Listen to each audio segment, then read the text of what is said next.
খাই না কইরা এত এত মজার জিনিস যে আমার জীবন থেকে বাদ হয়ে রইছে, এইটা আমি এই তরকারিটা না খাইলে তো বুঝতেই পারতাম না। ওই যে একটা কথাই আছে না, চুন খেয়ে মুখ পুড়ে তারপরে দই দেখলে ডরাই, সেরকমই হয়েছে আমার অবস্থা। হ্যালো এভরিওয়ান, আসসালামু আলাইকুম। কি অবস্থা, সবাই কেমন আছেন? আশা করি যে যেখান থেকে দেখছেন সবাই ভালো আছেন, আমিও ভালো আছি আলহামদুলিল্লাহ। আমাদের মেয়েদের জীবন অর্ধেকটা তো রান্নাঘরেই কেটে যায়, তার উপরে যদি করা যায় বাজার, তাহলে তো কোনো কথাই নাই। যেদিনকা বাজার করে ওই দিনকার রান্না বান্না করতে করতে আর খাইতে খাইতে একদম বিকাল হয়ে যায়। যদিও আজকে এখানে অনেকটা কম বাজার আছে, তারপর আমি মাছ একবারই কাটতে পারি না, সেই হিসাবে আমার কিন্তু এগুলা কাটতেই অনেক বেশি সময় লাগবে। এই জন্য ভাবলাম কিভাবে এটারে শর্টকাটে তাড়াতাড়ি করা যায়। ভাবলাম এক সাইড দিয়ে আগে একটু রান্না বসাই দিই, আর এটাও যদি পাশাপাশি করি তাহলে কিন্তু রান্না বান্নাও হয়ে যাবে আর এইগুলাও গুছানো হয়ে যাবে। যেহেতু আমি এগুলো ভাবে কাটতে পারি না, সেই হিসাবে কিন্তু আমার অনেকটা টাইম লাগে, মানে আস্তে আস্তে করতে হয়। সেই জন্য আগে কয়েকটা মাছ কাইটা নিছি আর কচুর লতি আনা ছিল, এইটারে কিন্তু আজকে রান্না করব। যদিও এগুলো আমার একবারেই পছন্দের জিনিস না, তবে কেন জানি আজকে রান্না করার পরে তরকারিটা এত মজা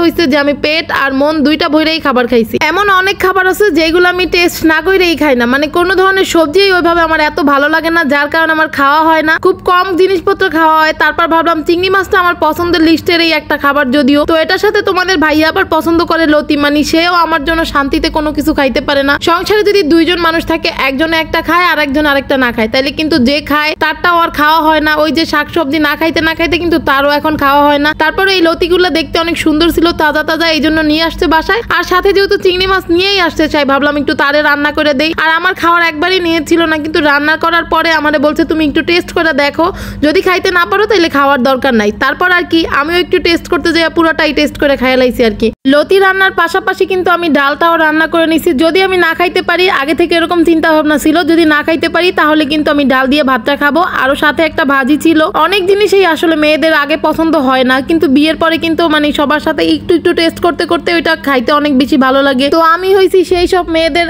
একদম এক নাম্বারে। আমার বাবার বাড়িতে যেহেতু এরকম মানে ভুনা খাবারটা খুব বেশি খাওয়া হয়তো, এই জন্য আমিও ভুনার সাথেই পরিচিত, অন্য কোনো জিনিসের সাথে না। যাই হোক, সেই সব গল্প না হয় অনেক দিন বলছি, এখন আর না বলি। এই যে এই জায়গায় আমি বটবটিটা ভাজি করে নিতেছি, আর সাথে কিন্তু কয়েকটা আলু দিয়ে দিছি, মানে এতে করে কিন্তু খাইতে অনেক বেশি ভালো লাগবে। আজকে তো রান্নার পাশাপাশি মাছগুলা কাটা হয়েছে, যার কারণে কিন্তু আমার রান্নাটাও হয়ে গেছে আর মাছগুলোও সুন্দর মতো গুছানো হয়ে গেছে। তোমাদের ভাইয়ারে পাঠাই দিছে একবারে রুম টুম পরিষ্কার করার জন্য, কারণ এই দিনে যদি একটু হেল্প না করা হয় তাহলে তাদেরই খাইতে দেরি হবে। তো সবকিছু গুছগাছ করে আইসা তারপর তরকারি ডালতে যায়, দেখে কালারটা অনেক বেশি সুন্দর হয়েছে, তারপর সে একটু ভিডিও করে নিচ্ছে। আর এইদিকে সব ধরনের রান্না বান্না শেষ করে এইদিকে কিন্তু আমার মাছগুলোও কাটা ধোয়া পরিষ্কার করা হয়ে গেছে। এইবার এগুলা ডিব্বাতে কইরা সুন্দর মতো ফ্রিজে রাখা দেবো, সেই জন্য ওই ডিব্বায় ভরতেছি।